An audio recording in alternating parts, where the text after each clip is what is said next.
Today, we're diving into the critical changes in medical coding for primary care and Medicare Advantage, specifically the new V28 HCC model. Coding isn't just paperwork, it's how we communicate patient complexity and secure resources for care. If you're not up to speed, you risk compliance issues and lost reimbursement. I'll break down the 7 most common and costly coding mistakes under V28, with real examples and actionable strategies. Let's get started. First up, using outdated codes. CMS's V28 model has removed over 2,000 ICD-10 codes from HCC mapping. For example, M54, 5 for low back pain is no longer risk adjustable. If you keep using it, you're missing out on accurate reimbursement. Instead, get specific.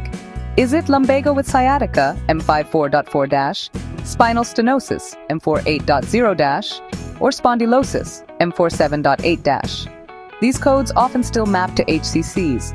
Using the right code ensures your documentation reflects the patient's true health status and secures the resources you need. Specificity isn't just good practice, it's now required. Don't let outdated codes shortchange your practice or your patients. Next, poor documentation, especially missing the MEET criteria: monitor, evaluate, assess, or treat. Listing a diagnosis isn't enough. Each chronic condition must be addressed and documented at least once per year, showing you did one of the MEET actions. For example, hypertension stable isn't enough. Instead, write hypertension assessed, BP 135/85, patient compliant with lisinopril, continue current dosage. For depression, major depressive disorder, evaluated, mood stable PHQ-2 score 1, continue sertraline. That extra line of evaluation is the difference between compliant and non-compliant documentation. MEET proves you're actively managing the condition. Don't just list problems. Show your clinical thinking. This is what turns your notes into a compliant, auditable record. Another common error: missing severity and specificity. Unspecified codes like N18, 9, CKD, unspecified, don't capture how sick your patient really is. Use the most precise code supported by your documentation, like N18, 4 for stage 4 CKD. The same goes for diabetes, heart failure, and other chronic conditions. Always code to the highest level of detail.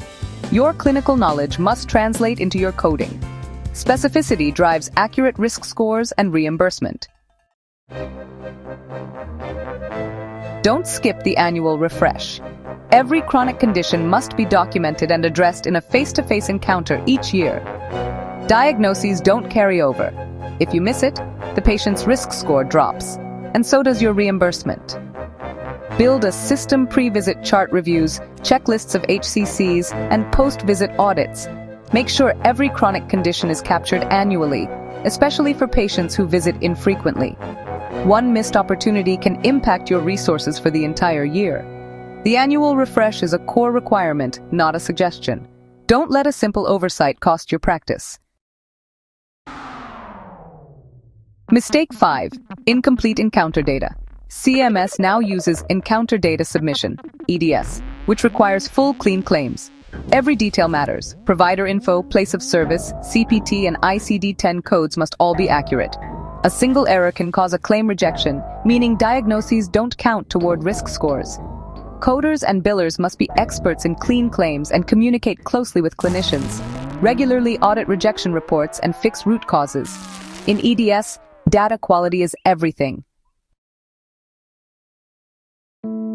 Mistake 6. Overlooking the hierarchical part of HCCs. Only the most severe condition in a disease family counts for risk adjustment. For example, if a patient has both uncomplicated diabetes and diabetic nephropathy, only the nephropathy code impacts the risk score. If you only code the less severe condition, you're missing out. Prioritize the most severe specific diagnosis within each hierarchy. It's about coding smarter, not more. The final mistake: failing to educate your staff. V28 changes affect everyone: front desk, MAs, clinicians, coders, and billers.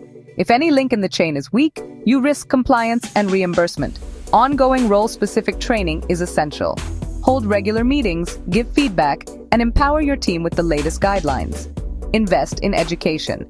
It's the best way to ensure success under V28. Don't let knowledge gaps undermine your practice. That's your roadmap to V28 success. Avoid these 7 mistakes, and you'll protect your practice and your patients. Accurate coding isn't about maximizing payment. It's about reflecting patient health and securing resources for care. TLS has created resources and checklists to help you stay compliant. Check them out at www.microdynmedical.com. Stay sharp, keep learning, and put these strategies into action. Thanks for watching. See you next time.